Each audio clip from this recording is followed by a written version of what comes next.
New York. Four wannabe household brands and their makers are here in search of a life-changing investment from Mark.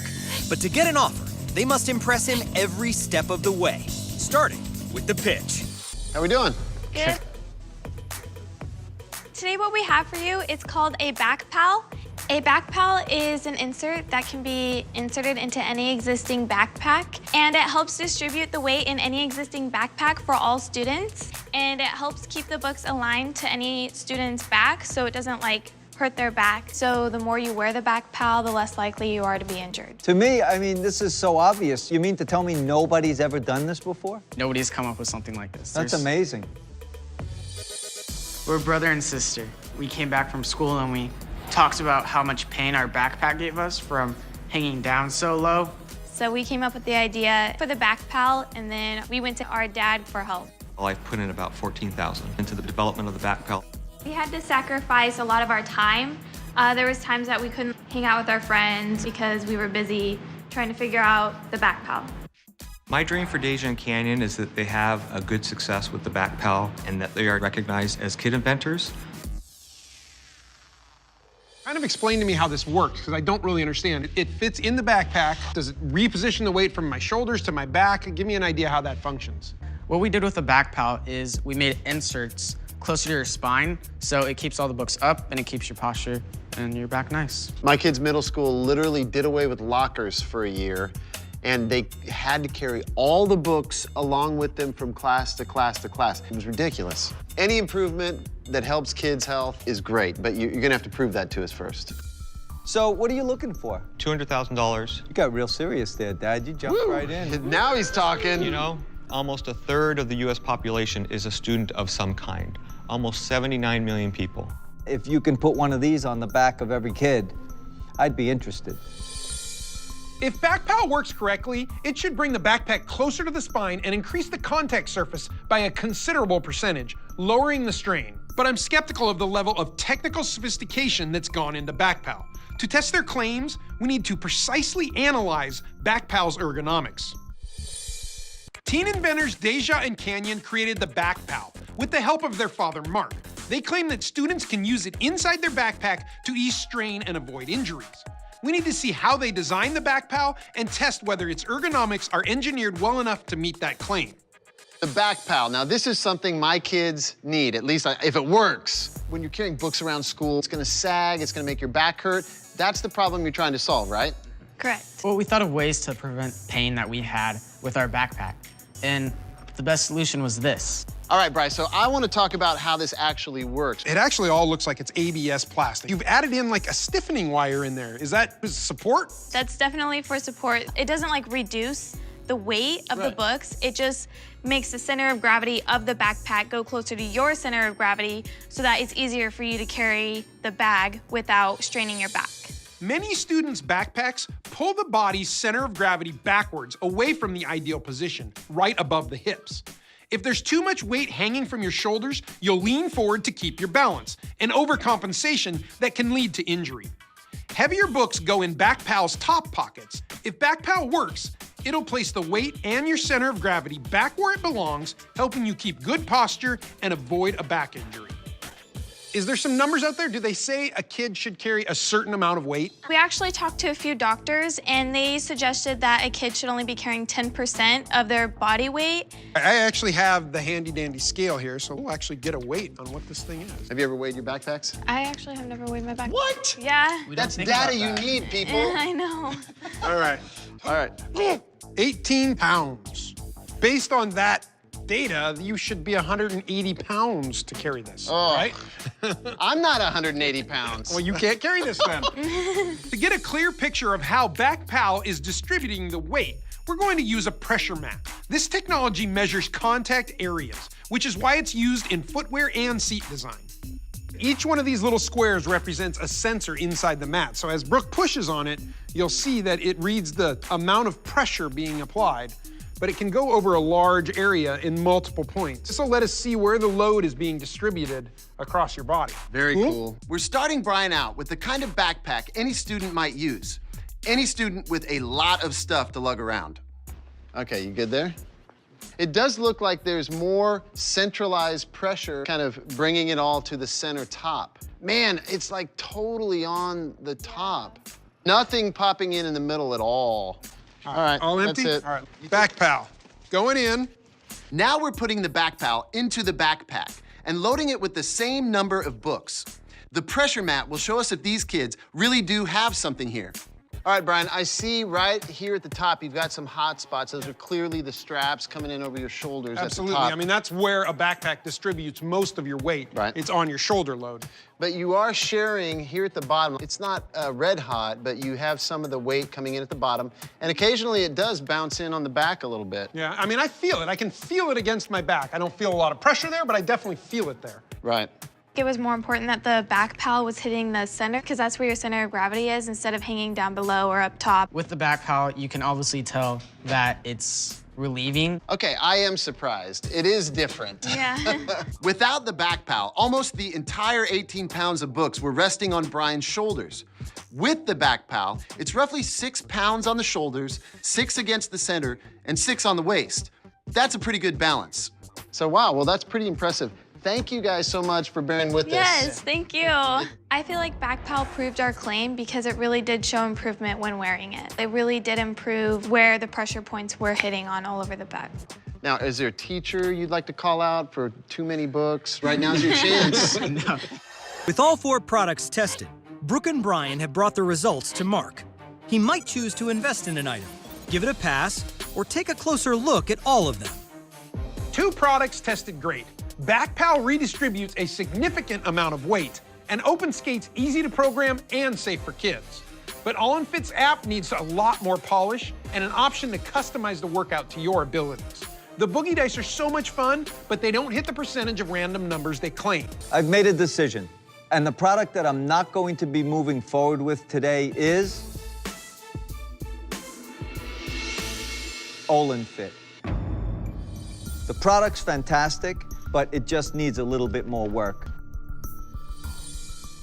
One team has missed out on the investment of a lifetime. OpenSkate, BackPal, and Boogie Dice still have a chance to partner with Mark. But first, they will be evaluated by their harshest critics, the public. Today, you're going to be looking at 3 potential new products. While the consumers familiarize themselves with the products on the floor, Mark and the makers watch from a live video feed from behind the scenes. That is so cool. Look at the colors. I think they need to work on that. They are too sensitive. Okay. First of all, this button could be placed more towards the front so it can be easily accessed with your front foot as opposed to the back one. It's not enough room. The slats are not deep enough. It feels better on my back because of the board, the stiff board that's on it. Now that the focus group has scrutinized each product, they're ready to offer feedback and find out the maker's selling price. This is where I get to see the consumer's reaction to price. Price lets me know if there's going to be high, medium, or no demand. So you've had a chance to explore the OpenSkate. Yeah. Tell me your thoughts. I think it's really cool looking. This looks really, really nice. It's very heavy. And my board now, I only like it because it's not so heavy. I'm not sure of the wood if it will last long out there because it's gonna crack right in the middle. What would you expect to pay for this product? Anywhere from $200 to $300. I wouldn't pay more than $300. So the maker's suggested retail price is $600. Honestly, I wouldn't pay that. Let's talk about Boogie Dice. They're a lot of fun. They're new. They're something different. What would you expect these to cost? Anywhere between $2 and $3. Maybe like $6, $7. Under 20. So the maker's suggested retail price is $29.99. I think it's a little steep for the average customer. So let's talk about the BackPal. I like the sturdiness of it. My backpack is very similar to this one, so it gives it more of a spine because mine tends to slouch. Well, the pockets are pretty hollow when you go further down, so if a student would have like larger textbooks, I don't know if they could fit evenly throughout each pocket. You need the help. Yeah, which book and their size, would fit. So what would you expect to pay for this product? $45 to $50. $30 to $40. I wouldn't pay more than $30 for this. The maker's suggested retail price is $24.95. Okay, that's not bad. At $25, I'll buy it. Everybody loved the price, and if you fixed the pockets and made them deeper, I mean, that is just a case of marketing. I understand where they're coming from, but they're not students, and we're not looking for them, but it opened their mind, it opened my mind. That's the first time I ever saw you get hot. That was pretty good, I liked it. This is the value of the focus group. These two kids just learned that there's a whole nother market for the BackPal. But if they want to get it to market, they're going to have to listen to the problems that the focus group had. With the focus group complete, the makers return to hear Mark's evaluation and to learn how their products scored with the public. The focus group scores your products on a scale from 1 to 10. 1 being not so great, 10 being fantastic. Boogie Dice, the focus group scored you at a 5.75. Open Skate, the focus group scored your product at a 6.25. BackPal, the focus group scored your product at a 6.4.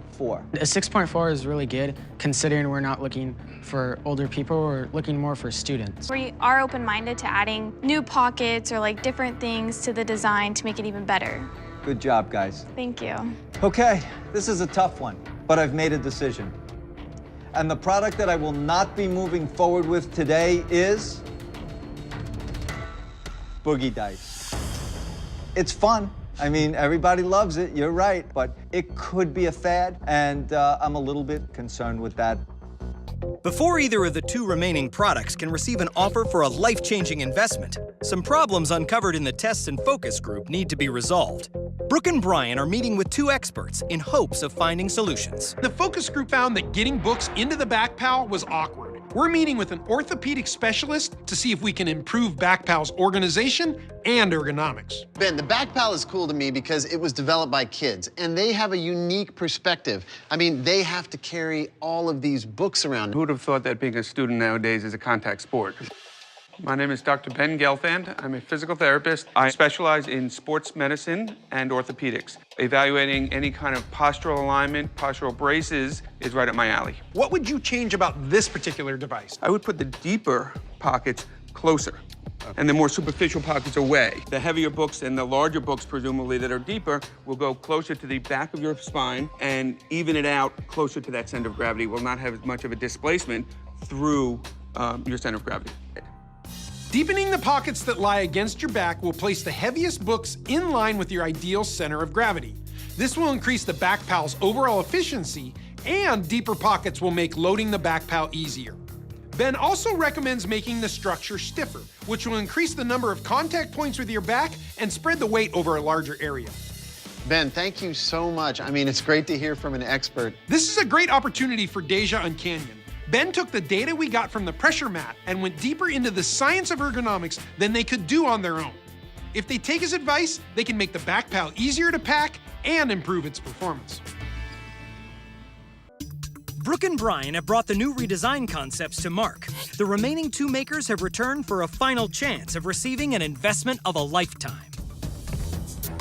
These two items are fantastic. Customizing a skateboard for your kids is great. Helping your kids carry their books to school is awesome. This is a very, very difficult decision for me because both products are fantastic. But the product that I am not going to be moving forward with today is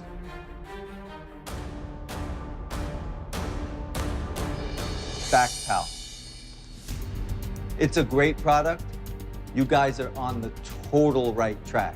The valuation that you asked for is way too high, especially since it's a prototype.